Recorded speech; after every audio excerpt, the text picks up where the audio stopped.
अस्सलाम वालेकुम friends, Urdu for all की एक नई वीडियो के साथ मैं आपके खिदमत में हाजिर हूँ।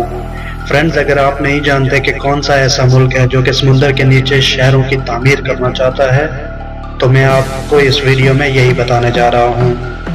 फ्रेंड्स, साइंसदानों का कहना है कि समुद्रों की सतह में इजाफे के नतीजे में ज़मीन का बड़ा हिस्सा समुद्री पानी की नज़र हो सकता है और इसी खतरे के पेश नज़र रखते हुए जापान में समुंदर के अंदर शहरों की तामीर के मंसूबे पर काम शुरू किया गया है।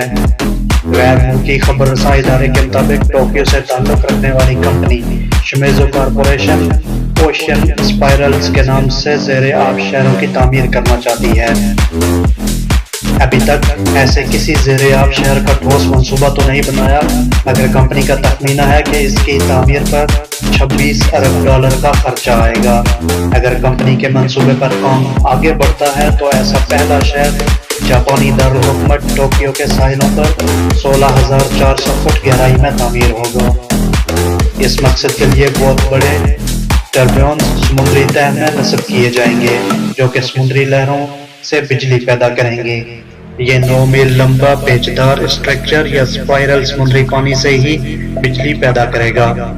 इस शहर में 5,000 अफराद रह सकेंगे, जबकि कंपनी का तखमीना है कि इस मुजव्वजा शहर में नस्ब सिस्टम इतनी बिजली पैदा कर सकेगा कि जो वहाँ रहने वालों की ज़रूरत के लिए काफ़ी होगी। इस शहर की गेंद जैसी इमारत के अंदर रिहायशी दफातर, लेबॉर्ट्रीज, रेस्टोरेंट और तालीमी इदारे मौजूद होंगे। डिज़ाइनर्स का कहना था कि यह माहौल दोस्त शहर होगा जहां 100% तवानाई के मुतबादिल ज़राए का इस्तेमाल किया जाएगा। कंपनी के मुताबिक अगर मंसूबा आगे बढ़ता है तो यह शहर 2030 तक मुकम्मल हो सकता है।